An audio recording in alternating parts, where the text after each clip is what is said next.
ಸಂತೆ ಮಾರುಕಟ್ಟೆ ಸಮೀಪ ಹೊಸ ಮೀನು ಮಾರುಕಟ್ಟೆ ಉದ್ಘಾಟನೆಯ ಜೊತೆಗೆ ಭಟ್ಕಳ ಹಳೆ ಬಸ್ ನಿಲ್ದಾಣದ ಪಕ್ಕದ ಮೀನು ಮಾರುಕಟ್ಟೆ ಸ್ಥಳಾಂತರ ವಿಷಯವನ್ನ ಎತ್ತುಕೊಂಡು ಮೀನು ಮಾರಾಟ ಮಹಿಳೆಯರು ಹಾಗೂ ಅಂಗಡಿಕಾರರು 3-4 ದಿನಗಳ ಹಿಂದೆ ಪ್ರತಿಭಟನೆ ನಡೆಸಿದ ಹಿನ್ನೆಲೆಯಲ್ಲಿ ಸಚಿವ ಮಂಕಾಳ್ ವೈದ್ಯ ಶನಿವಾರ ಬೆಳಿಗ್ಗೆ ಹಳೆ ಮಾರುಕಟ್ಟೆಗೆ ಭೇಟಿ ನೀಡಿ ಪರಿಶೀಲನೆ ನಡೆಸಿದರು. ಸಚಿವರು ಮಾರುಕಟ್ಟೆಗೆ ಕಾಲಿಡುತ್ತಿದ್ದಂತೆಯೇ ಅವರನ್ನ ಸುತ್ತುವರೆದು ಅಹವಾಲು ಮಂಡಿಸಿದ ಅಂಗಡಿಕಾರರು ಹಾಗೂ ಮೀನು ಮಾರಾಟ ಮಹಿಳೆಯರು ಯಾವುದೇ ಕಾರಣಕ್ಕೂ ಹಳೆಯ ಮೀನು ಮಾರುಕಟ್ಟೆಯನ್ನ ಸ್ಥಳಾಂತರಿಸೋದು ಬೇಡ, ನಾವು ಯಾವುದೇ ಕಾರಣಕ್ಕೂ ಇಲ್ಲಿಂದ ಕದಲೋದಿಲ್ಲ, ಹೊಸ ಮೀನು ಮಾರುಕಟ್ಟೆ ನಮಗೆ ಸರಿ ಹೊಂದೋದಿಲ್ಲ, ಅಲ್ಲಿ ಹೆಚ್ಚಿನ ಜನರಿಗೆ ಕುಳಿತುಕೊಳ್ಳಲು ಅವಕಾಶವಿಲ್ಲ, ಅಲ್ಲದೆ ರಾಷ್ಟ್ರೀಯ ಹೆದ್ದಾರಿಯನ್ನ ನಿತ್ಯ ದಾಟಿಕೊಂಡು ಮಾರುಕಟ್ಟೆ ತಲುಪೋದು ಕಷ್ಟ ಸಾಧ್ಯವಾಗಿದೆ. ಆದ್ದರಿಂದ ಇದೇ ಮಾರುಕಟ್ಟೆಯನ್ನ ಅಭಿವೃದ್ಧಿಪಡಿಸಿ ಮೂಲಭೂತ ಸೌಕರ್ಯವನ್ನ ಒದಗಿಸಬೇಕೆಂದು ಆಗ್ರಹಿಸಿದರು.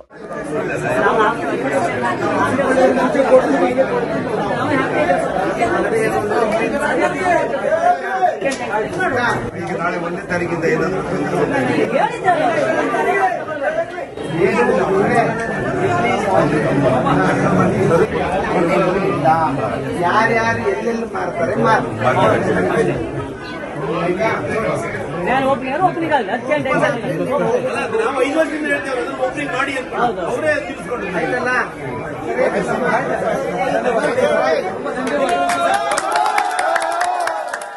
ಇದಕ್ಕೆ ಪ್ರತಿಕ್ರಿಯಿಸಿದ ಸಚಿವ ಮಂಕಾಳ್ ವೈದ್ಯ, ಭಟ್ಕಳ ತಾಲೂಕಿನಲ್ಲಿ ಹೆಚ್ಚಿನ ಮೀನು ಮಾರುಕಟ್ಟೆಯ ಅವಶ್ಯಕತೆ ಇದೆ. ಯಾರಿಗೆ ಎಲ್ಲಿ ಕುಳಿತು ಮೀನು ಮಾರಾಟ ಮಾಡಲು ಇಚ್ಛೆ ಇದೆಯೋ ಅಲ್ಲಿ ಕುಳಿತುಕೊಂಡು ಮೀನು ಮಾರಾಟ ಮಾಡಬಹುದು. ಹೊಸ ಮೀನು ಮಾರುಕಟ್ಟೆಗೆ ಯಾವುದೇ ತಕರಾರು ಬೇಡ. ಹಳೆ ಮೀನು ಮಾರುಕಟ್ಟೆ ಇರುವ ಸ್ಥಳದಲ್ಲಿ ಮೀನು ಮಾರುಕಟ್ಟೆಯನ್ನ ಒಳಗೊಂಡ ಹೊಸ ವಾಣಿಜ್ಯ ಸಂಕೀರ್ಣ ನಿರ್ಮಾಣಕ್ಕೆ ಯೋಜನೆ ರೂಪಿಸಲಾಗುವುದು. ಅಲ್ಲಿಯವರೆಗೂ ಸ್ಥಳಾಂತರವಾಗುವಂತೆ ಯಾರೂ ಒತ್ತಾಯ ಮಾಡೋದಿಲ್ಲ. ಆದರೆ ರಸ್ತೆಯನ್ನ ಅತಿಕ್ರಮಿಸಿಕೊಂಡು ರಸ್ತೆ ಬದಿಯಲ್ಲಿ ಮಾರಾಟ ಯೋಗ್ಯವಲ್ಲ ಎನ್ನುವ ಅಭಿಪ್ರಾಯ ಇದೆ. ಹಳೆ ಬಸ್ ನಿಲ್ದಾಣದ ಅಕ್ಕಪಕ್ಕದ ರಸ್ತೆಗಳು ಕಿರಿದಾಗಿರೋದ್ರಿಂದ ಮೀನು ಸಾಗಾಟ ವಾಹನಗಳಿಂದ ವಾಹನ ದಟ್ಟಣೆ ನಿರ್ಮಾಣವಾಗದಂತೆ ನೋಡಿಕೊಳ್ಳಬೇಕು. ದೊಡ್ಡ ವಾಹನಗಳನ್ನ ತಂದು ಮೀನು ಖಾಲಿ ಮಾಡೋದಕ್ಕೆ ಅವಕಾಶವಿಲ್ಲ. ಮೊದಲಿನಂತೆ ರಿಕ್ಷಾದಲ್ಲಿ ತಂದು ಮಾರಾಟ ಮಾಡೋದು ಉತ್ತಮ ಎಂದು ವಿವರಿಸಿದ್ರು. ಭಟ್ಕಳ ತಾಲೂಕಲ್ಲಿ ಮೀನ್ ಮಾರ್ಕೆಟ್ ಫಸ್ಟ್ ಮೀನ್ ಮಾರ್ಕೆಟ್ ಭಟ್ಕಳದ್ದು. ಅದರ ನಂತರ 25 ಮಾರ್ಕೆಟ್ ಆಗಿದೆ. ಯಾರ್ಯಾರಿಗೆ ಎಲ್ಲೆಲ್ಲಿ ಅವಕಾಶ ಇದೆ ಅಲ್ಲಲ್ಲಿ ವ್ಯಾಪಾರ ಮಾಡ್ತಾ ಇದ್ದಾರೆ. ರೋಡ್ ಸೈಡ್ ಮಾಡ್ತಿದ್ದಾರೆ. ನಾವು ವಿನಂತಿ ಮಾಡ್ಕೊಂತ ಅವ್ರೆ ರೋಡ್ ಸೈಡ್ ಮಾಡಬೇಡಿ, ತೊಂದರೆ ಆಗ್ತದೆ. ಆದ್ರೂ ಅವ್ರು ಏನು ಅನಿವಾರ್ಯ ನಮ್ಮ ಹತ್ರನು ಅಷ್ಟು ಮಾರ್ಕೆಟ್ ಮಾಡಿಕೊಡ್ಲಿಕ್ಕೆ ಸರ್ಕಾರದಿಂದ ಅಥವಾ ಸಾರ್ವಜನಿಕರಿಂದ ಸಾಧ್ಯ ಆಗಿದೆ. ಅವ್ರು ಮಾಡ್ತಾರೆ. ಅದಕ್ಕೆಲ್ಲ ಏನ್ ವ್ಯವಸ್ಥೆ ಮಾಡಿ ಕೊಡ್ಬೇಕು ಮಾಡಿಕೊಡ್ತಾರೆ. ಈ ಮಾರ್ಕೆಟ್ ತೆಗಿತಾರೆ ಹೇಳಿ ಯಾರು ಹೇಳಿದ್ದು ಇಲ್ಲ ಅಥವಾ ತೆಗೆಯುವುದೂ ಇಲ್ಲ. ಹೊಸ ಮಾರ್ಕೆಟ್ ಕಟ್ಟಿ 5 ವರ್ಷ ಆಗಿದೆ. ಅಲ್ಲಿ ಹೋಗಬಹುದು. 1ನೇ ತಾರೀಕಿನಿಂದ ಓಪನ್ ಮಾಡ್ತಾರೆ ಮಾಡಿ ಅಂತದ್ದು ಎಷ್ಟು ಬೇಕಾದ್ರೆ. ಮತ್ತೆ ಯಾವುದೇ ದೊಡ್ಡ ಗಾಡಿ ಇವತ್ತೇ ಪೊಲೀಸ್ ಡಿಪಾರ್ಟ್ಮೆಂಟ್ ನವರಿಗೂ ಹೇಳೋ ರಿಕ್ಷಾ ಮೇಲೆ ಏನ್ ತಂದ್ಕೊಂಡು ಮಾಡ್ತಾರೆ ಅದು ಕಂಟಿನ್ಯೂ ಇರ್ತದೆ. ಅದು ಇವತ್ತೇ ನಿನ್ನೆದಲ್ಲ. ದೊಡ್ಡ ಗಾಡಿ ಕಂಟೈನರ್ ಎಲ್ಲ ಬರೋದು ಮೇಲೆ ಖಾಲಿ ಮಾಡ್ಕೊಂಡು ಮತ್ತೆ ಯಾವುದೇ ಕಾರಣಕ್ಕೆ ಯಾರು ವ್ಯತ್ಯಾಸ ಉದ್ಯೋಗ ಪರಿಸ್ಥಿತಿಯಲ್ಲಿದೆ. ಅದು ನಾನು ಮುನ್ಸಿಪಾಲಿಟಿ ಅವ್ರ ಹತ್ರ ಸರ್ಕಾರದಿಂದ ದುಡ್ಡು ತಂದು ಅಥವಾ ಗ್ರೌಂಡ್ ಫ್ಲೋರ್ ಇವ್ರಿಗೆ ಮಾಡುವಂತದ್ದು ಮಾಡಿ ಮೇಲ್ಗಡೆ ಬೇರೆ ಏನ್ ವ್ಯವಸ್ಥೆ ಮಾಡ್ಲಿಕ್ಕೆ ಆಗ್ತದೆ ಮಾಡುವಂತವರಿಗೆ ಇದು ಡೆಮೊಲಿಷನ್ ಮಾಡೋದಿಲ್ಲ. ಈ ಸಂದರ್ಭದಲ್ಲಿ ನಾಗೇಶ್ ನಾಯ್ಕ್, ಸಾದಿಕ್, ಖಾಸಾ ಖಲೈವಾಲಾ, ಜಾಫರ್, ಅಬು, ಕಲ್ಯಾಣಿ, ದುರ್ಗಮ್ಮ, ಸಣ್ಣಿ ಮೊದಲಾದವರು ಉಪಸ್ಥಿತರಿದ್ದರು. ಕೋಟ್ಯಾಂತರ ಭಕ್ತರ ಪಾಲಿನ ಶ್ರದ್ಧಾ ಕೇಂದ್ರವಾಗಿರುವ ಶ್ರೀ ಕ್ಷೇತ್ರ ಧರ್ಮಸ್ಥಳದ ಬಗ್ಗೆ ವ್ಯವಸ್ಥಿತವಾಗಿ ನಡೆಸಲಾಗುತ್ತಿರುವ ಅಪಪ್ರಚಾರ ಖಂಡನೀಯವಾಗಿದೆ ಎಂದು ಆಪಾದಿಸಿ ಶನಿವಾರ ಭಟ್ಕಳ ಬಿಜೆಪಿ ಮಂಡಳದ ವತಿಯಿಂದ ತಾಲೂಕಾಡಳಿತ ಸೌಧದ ಮುಂದೆ ಪ್ರತಿಭಟನೆ ನಡೆಸಲಾಯಿತು. ಪ್ರತಿಭಟನಾಕಾರರನ್ನ ಉದ್ದೇಶಿಸಿ ಮಾತನಾಡಿದ ಮಾಜಿ ಶಾಸಕ ಸುನಿಲ್ ನಾಯ್ಕ್, ಬಿಜೆಪಿ ಮಹಿಳಾ ಮೋರ್ಚಾ ಜಿಲ್ಲಾ ಅಧ್ಯಕ್ಷೆ ಶಿವಾನಿ ಶಾಂತರಾಮ್, ನ್ಯಾಯವಾದಿ ಧನ್ಯಕುಮಾರ್ ಜೈನ್, ಧರ್ಮಸ್ಥಳ ಸತ್ಯ ಮತ್ತು ನ್ಯಾಯಕ್ಕೆ ಪ್ರಸಿದ್ಧವಾಗಿದೆ. ಕಳೆದ 55 ವರ್ಷಗಳಿಂದ ಧರ್ಮಾಧಿಕಾರಿಯಾಗಿ ಅನನ್ಯ ಜನಸೇವೆ ಮಾಡುತ್ತಿರುವ ಪೂಜ್ಯ ಡಾಕ್ಟರ್ ವೀರೇಂದ್ರ ಹೆಗ್ಗಡೆ ಹಾಗೂ ಅವರ ಕುಟುಂಬದ ವಿರುದ್ಧ ಕಳೆದ 12 ವರ್ಷಗಳಿಂದ ಅನ್ಯಾಯವಾಗಿ ಕೊಲೆ ಆರೋಪ ಹೊರಿಸುವ ಪ್ರಯತ್ನ ನಡೆಯುತ್ತಿದೆ. ಆದರೆ ಎಸ್ಐಟಿ ತನಿಖೆಯಲ್ಲಿ ಎಲ್ಲವೂ ಬಯಲಾಗುತ್ತಿದ್ದರೂ ಹೊಸ ಆರೋಪವನ್ನ ಹೊರಿಸುವ ಪ್ರಯತ್ನ ನಡೆದಿದೆ. ಇದರ ಹಿಂದೆ ಕೆಲವು ದುಷ್ಟಶಕ್ತಿಗಳ ಕೈವಾಡ ಇದ್ದು ಹೊಸ ಪಾತ್ರವನ್ನ ಸೃಷ್ಟಿಸಿ ಮುನ್ನೆಲೆಗೆ ತರಲಾಗ್ತಿದೆ. ಯಾವುದೇ ಆಧಾರವಿಲ್ಲದೆ ಮಾಡಿದ ಆರೋಪಕ್ಕೆ ರಾಜ್ಯ ಸರ್ಕಾರ ಲಕ್ಷಾಂತರ ರೂಪಾಯಿ ವ್ಯಯಿಸಿ ಆತ ಹೇಳಿದ ಕಡೆಗಳಲ್ಲೆಲ್ಲ ಗುಂಡಿ ತೋಡಿದೆ. ಕರ್ನಾಟಕ ಕಾಂಗ್ರೆಸ್ ಸರ್ಕಾರ ಹಿಂದೂ ಭಕ್ತಿ ಭಾವನೆಗಳಿಗೆ ಧಕ್ಕೆ ತರುವ ಹುನ್ನಾರವನ್ನ ನಿರಂತರವಾಗಿ ಮಾಡಿಕೊಂಡು ಬಂದಿದೆ. ದುಷ್ಕೃತ್ಯವನ್ನ ತಡೆಯುವಲ್ಲಿ ವಿಫಲರಾಗಿರುವ ಮುಖ್ಯಮಂತ್ರಿ ಮುಖ್ಯಮಂತ್ರಿಗಳು, ಗೃಹ ಮಂತ್ರಿಗಳು ರಾಜ್ಯದ ಜನತೆಯ ಕ್ಷಮೆಯಾಚನೆ ಮಾಡಬೇಕೆಂದು ಆಗ್ರಹಿಸಿದರು. ಕಳೆದ ಅನೇಕ ವರ್ಷಗಳಿಂದ ನಡೀತಕ್ಕಂಥ ದೌರ್ಜನ್ಯ, ಅದರಲ್ಲೂ ಈಗ ಒಂದು ವರ್ಷದಲ್ಲಿ ಹತ್ರ ಯಾವ ರೀತಿ ಧರ್ಮಸ್ಥಳದ ದೇವಸ್ಥಾನಕ್ಕೆ ಅಪಚಾರ ಮಾಡುವಂತ ಕೆಲಸ ಇವತ್ತು ಒಂದು ತಂಡ ತೊಡಗಿರ್ತಕ್ಕಂಥದ್ದು ನಿಜವಾಗ್ಲೂ ಖಂಡನೀಯ. ಯಾಕಂದ್ರೆ ಯಾವ ಮಟ್ಟಿಗೆ ಹೋಗಿದ್ದಾರೆ ಅಂತ ಹೇಳಿದ್ರೆ ಆ ಶ್ರದ್ಧಾ ಕೇಂದ್ರವನ್ನ ಸಂಪೂರ್ಣವಾಗಿ ಮುಗಿಸಬೇಕು ಅಂತಕ್ಕಂಥ ಉದ್ದೇಶದಿಂದ ಇವತ್ತು ಎಲ್ಲರೂ ಒಂದು ತಂಡವನ್ನ ಕಟ್ಕೊಂಡು ತಿಮ್ಮರೋಡಿ ಅಂತಕ್ಕಂಥ ಒಬ್ಬ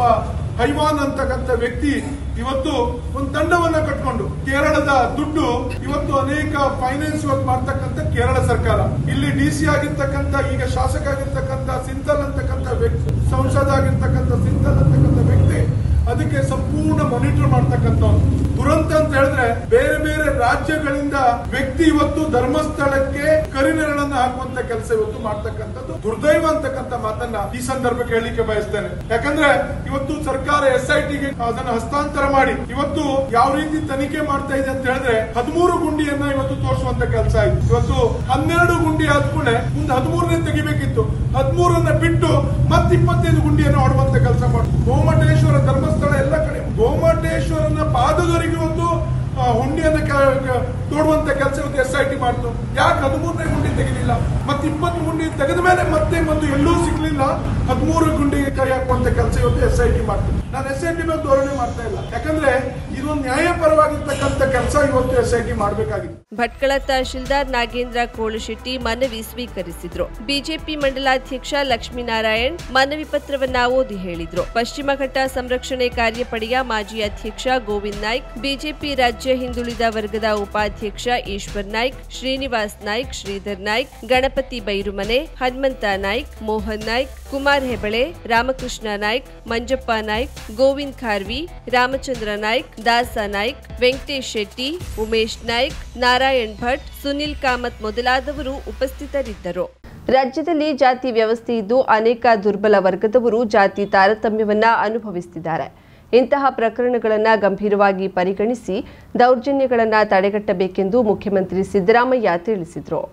ರಾಜಭವನದಲ್ಲಿ ನಡೆದ ರಾಜ್ಯ ಗೃಹ ಇಲಾಖೆಯಲ್ಲಿ ವಿಶಿಷ್ಟ ಸೇವೆ ಸಲ್ಲಿಸಿದ ಅಧಿಕಾರಿಗಳಿಗೆ ರಾಷ್ಟ್ರಪತಿ ಪದಕ ಪ್ರದಾನ ಸಮಾರಂಭದಲ್ಲಿ ಭಾಗವಹಿಸಿ ಮಾತನಾಡಿದ ಅವರು, ಸರ್ಕಾರವು ಪ್ರತಿ ಜಿಲ್ಲೆಯಲ್ಲಿ DCRE ಪೊಲೀಸ್ ಠಾಣೆಗಳನ್ನು ಸ್ಥಾಪಿಸಲಾಗಿದೆ.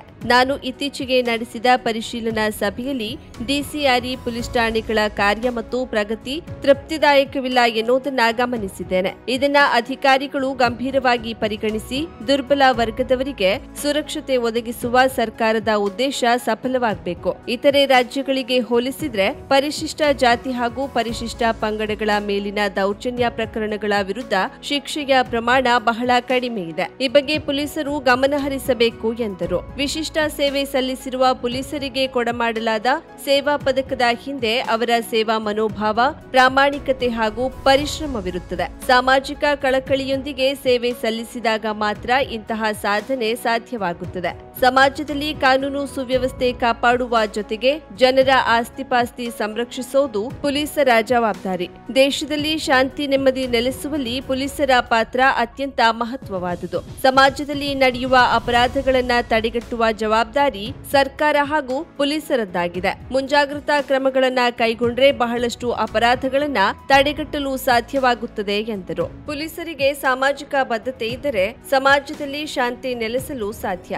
ಸಮಾಜದಲ್ಲಿನ ಅಸಮಾನತೆಗಳನ್ನು ತೊಡೆದು ಸಂವಿಧಾನ ನೀಡುವ ರಕ್ಷಣೆಯನ್ನ ಜಾರಿಗೊಳಿಸುವಲ್ಲಿ ಪೊಲೀಸರ ಪಾತ್ರ ಪ್ರಮುಖವಾಗಿದೆ. ದುರ್ಬಲ ವರ್ಗಗಳ ಮೇಲಾಗುವ ದೌರ್ಜನ್ಯಗಳನ್ನ ಪೊಲೀಸರು ತಡೆಗಟ್ಟಬೇಕಿದೆ. ಸಾಮಾನ್ಯ ಜನರಿಗೆ ನ್ಯಾಯ ದೊರಕಿಸಿಕೊಡಬೇಕು. ಪೊಲೀಸರ ಸಂಖ್ಯೆಯ ಬಗ್ಗೆ ಗಮನ ಹರಿಸದೆ ಅವರು ತಡೆಗಟ್ಟಿರುವ ಅಪರಾಧಗಳೆಷ್ಟು ಎಂದು ಪರಿಗಣಿಸಬೇಕಾಗಿದೆ ಎಂದರು. ಇಂದಿನ ಪ್ರಶಸ್ತಿ ವಿಜೇತರ ಸಾಧನೆ ಶ್ಲಾಘನೀಯವಾಗಿದ್ದು ಇತರರಿಗೆ ಮಾದರಿಯಾಗಬೇಕು. ಸಮಾಜದಲ್ಲಿನ ನ್ಯೂನ್ಯತೆಗಳಿಗೆ ಪರಿಹಾರ ಕಂಡುಕೊಳ್ಳಬೇಕಿದೆ. ಪೊಲೀಸ್ ಇಲಾಖೆಯ ಅಧಿಕಾರಿ ಸಿಬ್ಬಂದಿಗಳು ಆತ್ಮವಿಮರ್ಶೆ ಮಾಡಿಕೊಂಡು ಉತ್ತಮ ಸೇವೆ ಸಲ್ಲಿಸಬೇಕು ಎಂದರು.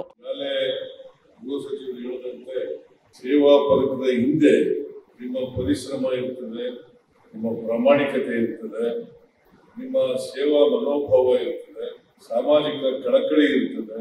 ಇವೆಲ್ಲವುಗಳು ಇದ್ದಾಗ ಮಾತ್ರ ಪದಕ ಬರ್ತದೆ ಅಂತೇಳಿ ನಾನು ಭಾವಿಸ್ಕೊಂಡಿದ್ದೆ. ಮತ್ತು ಸಮಾಜದಲ್ಲಿ ಕಾನೂನು ಮತ್ತು ಸುವ್ಯವಸ್ಥೆಯನ್ನ ಕಾಪಾಡ್ತಕ್ಕಂಥದ್ದು, ಸಮಾಜದ ಜನರ ಆಸ್ತಿ ಪಾಸ್ತಿಗಳನ್ನ ರಕ್ಷಣೆ ಮಾಡ್ತಕ್ಕಂಥದ್ದು, ಅವರ ಜೀವ ಮಾನಹಾನಿಯನ್ನ ಕಾಪಾಡ್ತಕ್ಕಂಥದ್ದು ಪೊಲೀಸ್ನವರ ಜವಾಬ್ದಾರಿ ಅಂತೇಳಿ ನಾನು ಭಾವಿಸ್ಕೊಂಡಿದ್ದೆ. ಒಂದು ರಾಜ್ಯ ಅಥವಾ ದೇಶ ಸುಖ ಶಾಂತಿಯಿಂದ ನೆಮ್ಮದಿಯಿಂದ ಇರಬೇಕಾದ್ರೆ ಪೊಲೀಸ್ನವರ ಶ್ರಮ ಮತ್ತು ಪಾತ್ರ ಇದೆ ಅಂತಕ್ಕಂಥದನ್ನ ನಾವು ಅರ್ಥ ಮಾಡ್ಕೊಂಡಿದ್ದೇವೆ.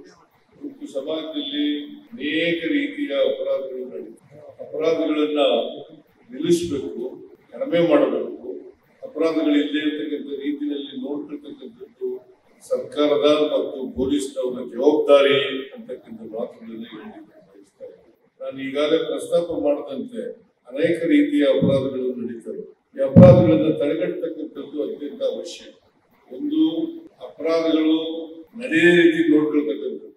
ಉತ್ತರ ಕನ್ನಡ ಜಿಲ್ಲೆಯಲ್ಲಿ ಗ್ರಾಮ ಪಂಚಾಯತ್, ಶಾಲೆ, ಅಂಗನವಾಡಿ ಹಾಗೂ ಪ್ರಾಥಮಿಕ ಆರೋಗ್ಯ ಕೇಂದ್ರಗಳನ್ನು ಮಾದರಿ ಕೇಂದ್ರಗಳನ್ನಾಗಿ ರೂಪಿಸುವ ಗುರಿಯನ್ನ ಹೊಂದಲಾಗಿದೆ ಎಂದು ಜಿಲ್ಲಾ ಪಂಚಾಯತ್ ಮುಖ್ಯ ಕಾರ್ಯನಿರ್ವಹಣಾಧಿಕಾರಿ ಡಾಕ್ಟರ್ ದಿಲೀಶ್ ಶಶಿ ಹೇಳಿದರು.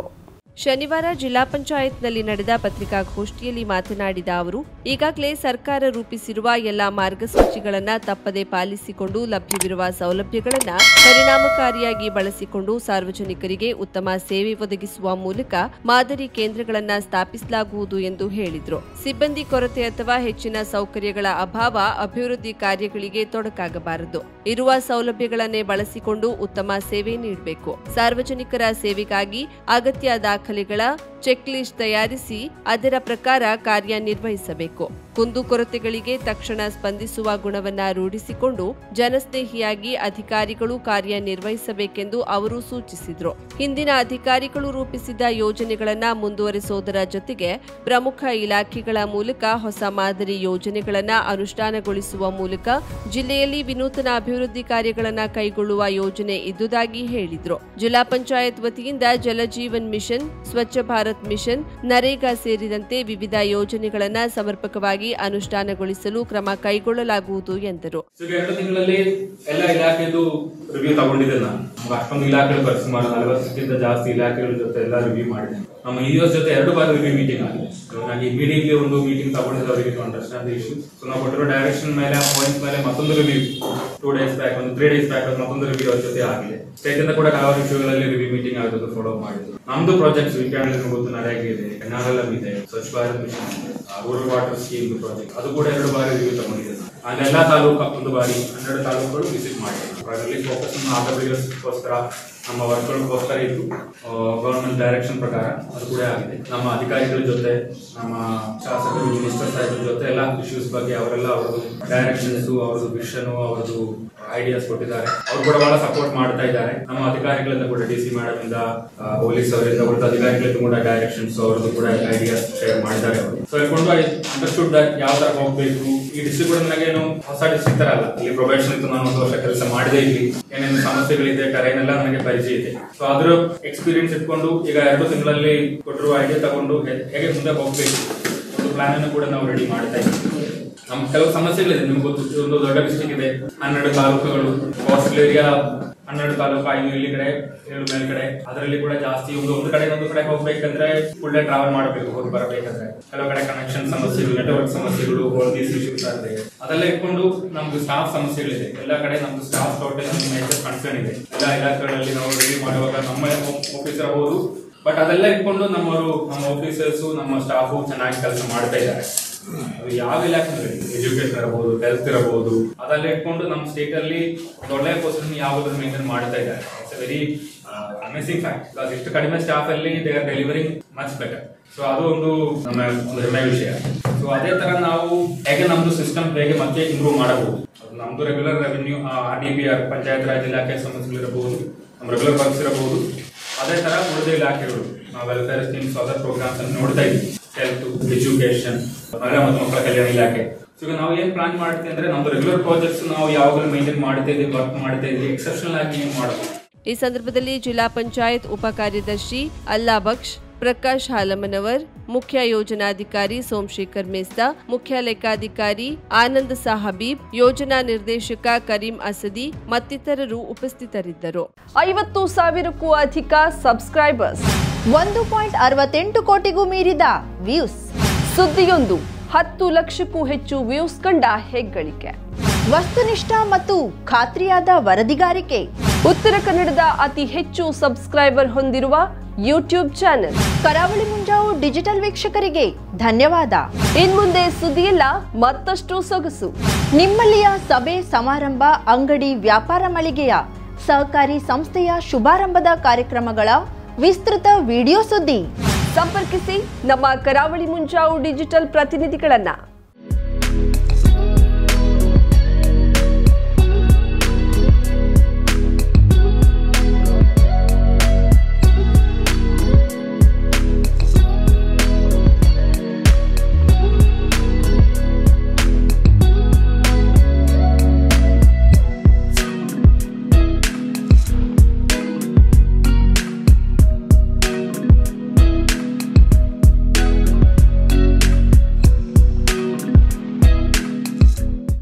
ಸಮಾರಂಭ ನಿಮ್ಮದು, ಸಂಭ್ರಮ ನಮ್ಮದು. ನೋಡ್ತಾ ಇರಿ ಕರಾವಳಿ ಮುಂಜಾವು ಡಿಜಿಟಲ್.